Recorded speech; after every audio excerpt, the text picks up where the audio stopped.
Welcome to Donmar TV News Channel. Kumpiyansa si Pangulong Rodrigo Duterte na patuloy na babangon ang Association of Southeast Asian Nations o ASEAN sa kabila ng walang katiyakan bunsod pa rin ng COVID-19 pandemic. Sa kanyang mensahe para sa 54th founding anniversary ng ASEAN, sinabi ni Pangulong Duterte na tiwala siya magpapatuloy ang regional bloc katulad na lamang ng mga napagtagumpayang suliranin sa mga nakalipas sa taon. Katulad nga rin sa nakaraan, anumang hamon ay kayang lampasan dahil na rin sa pagkakaisa ng bawat member states. August 8, 1967 nang mayatag ang ASEAN ng 5 founding members na kinabilangan ng Indonesia, Malaysia, Philippines, Singapore at Thailand.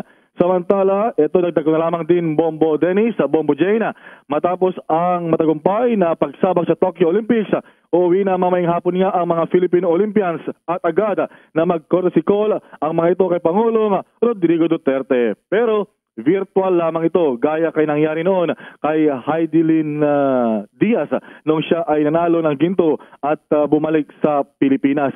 Gaganapin ang courtesy call sa mamayang alas 5 ng hapon sa presidential lounge ng NAIA Terminal 2 sa Pasay City. Kabilang nga sa mga uwi mamaya, sina Olympic silver medalist Nesty Petesio, Carlo Paalam at bronze medalist Yumir Marshall. So abangan mamaya, yung naturang pagkaharap naman via virtual meeting ni Pangulong Duterte at sa tatlo pa na Pinoy medalist sa Tokyo Olympics.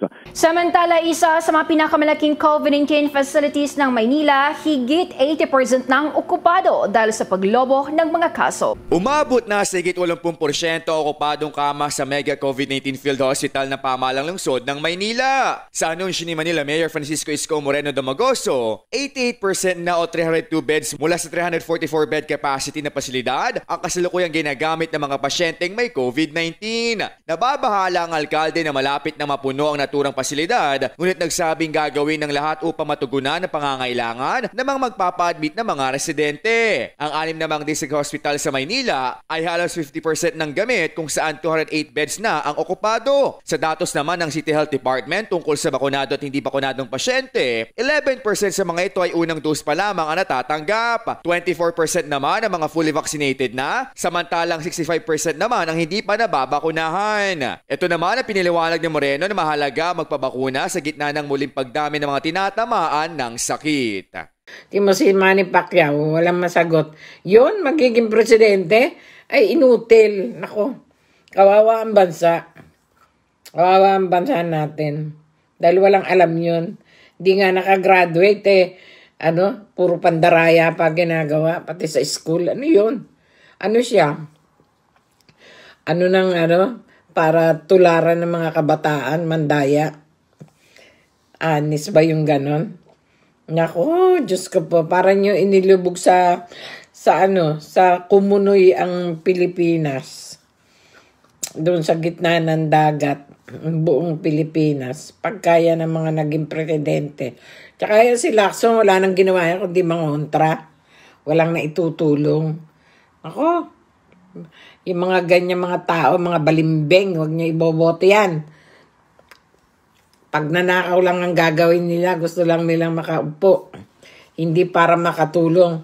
Para baka kala nyo sa mga mukha na yan tutulong sa mahihirap yung mga yan. Hindi, si Lacson, pag nasa nyo mabuti yung mukha niyan.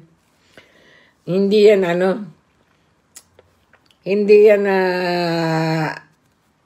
gaganda ang bansa sa kanya. Tsaka si Soto, naku, kawawa ang bansa natin. Mga hindi totoong tao yan. Mga balingbing niya mga yan. Ngayon lang kunwari kawawa.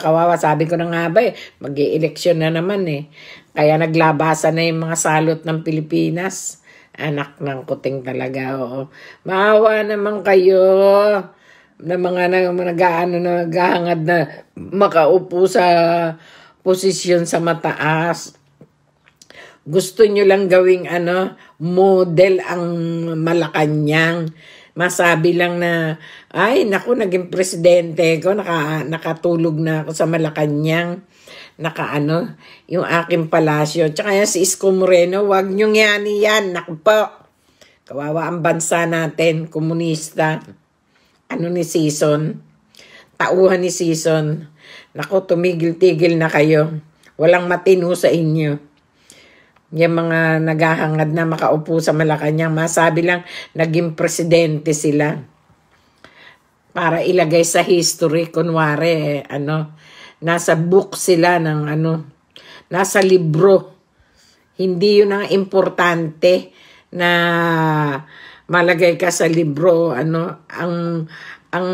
kung nasa puso nyo, ang pagiging pangulo ng isang bansa na tutulungan yung mga tao, hindi yung hindi yung para kayo lang makaupot modelo. Parang kayo yung example na modelo na manikin sa Ako basta ako kay Duterte lang, kay Sara. Dahil sila'y totoo. Nasa puso nila ang pagsisilbi sa mga tao. Makatulong sa bansa. Ganda-ganda nga ng bansa, sisirain nyo pa yung bansa na ginawa ni Duterte, pinaganda na bababuyin na naman. Naku, tumigil-tigil na kayo, mga animal kayo, mga politiko. Masunog na sana kayong lahat sa impyerno. Yung mga kontras. Ang sarap ang sarap pasabugin ng mga politikang yan. Si Isko, nagpagawa-gawa dyan sa Maynila ng pabahay-pabahay. Yung pala pababayaran niya, papahirapan niya yung mga taong mahirap. Ano yan? Saan ang pupunta yung pera? Sa bulsa niya? Anong yan? Nampun lang siya ni Moreno ni Kuya James na siya ngayon? Ang pasikat na siya. Bugok na yan. Para bang hindi nang galing sa squatter. Galing squatter talaga siya. Hindi ganyan, hindi mo kailangan magyabang pagka ikaw ay nagkaroon ng posisyon o gusto mong tumulong sa kapwa mo, tumahimik ka na lang, huwag ka na magbabatikos, magbubunga nga. Nasulsulan ka na naman ni Joma Season, Tanda na yan si Joma Season, mamatay na rin yan sang araw. Nagpakinggan nyo pa yan. Andito nga sa Holland, ayaw umuwi. Walang bayag. Duwag yan ganyan, hindi yan matapang. Kasi kung matapang yan, uuwi yan ng Pilipinas at harapin niyang si Duterte, harapin niyang yung mga tao. Hindi yan. Nako, pwede ba? Tigil-tigilan nyo na. Maging matalino kayo, mga tao dyan sa atin. Gamitin nyo yung mga utak nyo. Huwag kayong magpadala sa konting pera. Sa 1,000, sa 2,000, okay na sa inyo. Kinabukasan, wala na kayong kakainin ulit. Sa 2,000 at 1,000 ninyo. Kawawa na naman kayo. Dahil pag nanalo...